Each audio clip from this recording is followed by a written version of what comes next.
We wrześniu 1939 roku Rzesza Niemiecka i Związek Sowiecki dokonały zbrojnej inwazji na Polskę, rozpoczynając II wojnę światową. W wyniku tej agresji prawie 6 milionów polskich obywateli straciło życie, w tym około 3 miliony Polaków żydowskiego pochodzenia. Na okupowanych terenach Polski Niemcy wprowadzili karę śmierci nawet za najmniejszą pomoc Żydom. Franciszek Andrzejczyk był rolnikiem mieszkającym wraz z żoną Stanisławą i 6 dzieci we wsi Czyżew-Sutki, należącej w okresie okupacji do obwodu Czyżew komisariatu Łomża, a obecnie do gminy Czyżew, powiatu Wysokie Mazowieckie. Jesienią 1942 roku, gdy na Białostoczyźnie trwała już masowa likwidacja gett dla Żydów, w domu Franciszka Andrzejczyka pojawili się 3 jego dobrzy znajomi. Józef Węgorz, mężczyzna o nazwisku Szczupakiewicz i mężczyzna nazywany Moniek. Starając się ratować swe życie i zamierzając uciec z getta w Czyżewie, poprosili oni rolnika, by zgodził się ukryć w swym gospodarstwie zarówno ich, jak i innych zbiegów. Franciszek Andrzejczyk nie tylko udzielił im pomocy, ale także zezwolił, choć może to wydawać się nieprawdopodobne, by w jego domu ukryło się w sumie aż 18 osób. Byli wśród nich Symcha i Izrael Muncarzowie wraz z rodzinami, Mosze Kuzmacher z bliskimi, Eliasz Wysocki, Rachela Kachan i Rachela Lichtenstein, wszyscy pochodzący z Czyżewa. Dla uciekinierów przygotowano 2 podziemne schrony, jeden pod domem Andrzejczyków, a drugi w stojącej blisko niego piwnicy na ziemniaki. Wyżywienie tylu osób było skrajnie trudne, podobnie jak udzielanie im innej pomocy. Piekliśmy ogromną ilość chleba, a żywność przygotowywaliśmy w ogromnych kotłach, wspominała po latach jedna z córek Franciszka. Żydzi spędzali w bunkrach całe dnie, natomiast nocami wychodzili na podwórze, by zaczerpnąć świeżego powietrza.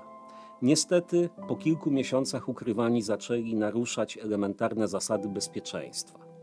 Nie zważając na prośby Franciszka, mężczyźni wyprawiali się nocami na teren byłego, zlikwidowanego już wówczas przez Niemców getta w Czyżewie, być może pragnąc odwiedzić swe domy lub też poszukiwać żywności i wartościowszych przedmiotów. Ich obecność została szybko dostrzeżona przez stróżów nocnych, strzegących miasteczka przed pożarem i złodziejami. Opady śniegu sprawiły, że łatwo można było zorientować się, dokąd prowadzą ślady zostawiane przez nocnych przybyszów.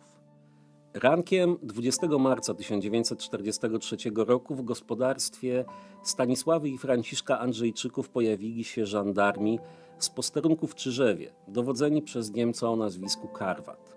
Zatrzymali oni Franciszka Andrzejczyka i zaczęli go przesłuchiwać, co dało członkom jego rodziny czas na ucieczkę i ukrycie się w zakamarkach gospodarstwa.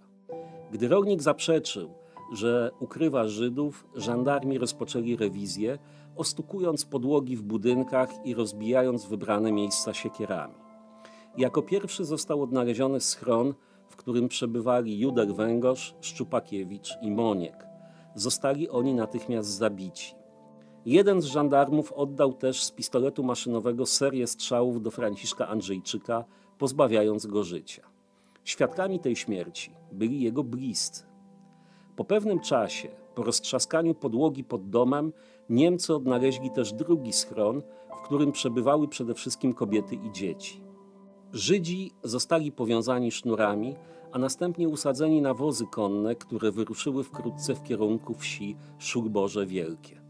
Nie dotarły one tam jednak, gdyż po kilku kilometrach żandarmi wypędzili wszystkich zatrzymanych na łąkę i tam zabili ich seriami z broni maszynowej. Jeszcze tego samego dnia Niemcy pojawili się ponownie w gospodarstwie Andrzejczyków. Pobili dotkliwie bliskich zamordowanego Franciszka, a także obrabowali dom z odzieży, obuwia i wartościowszych przedmiotów.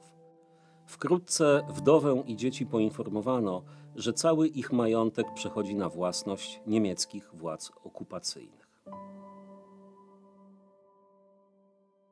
Historycy szacują, że Polacy w czasie II wojny światowej uratowali kilkadziesiąt tysięcy swoich żydowskich współobywateli. Niemieccy okupanci zabili za tę pomoc około 1000 Polaków.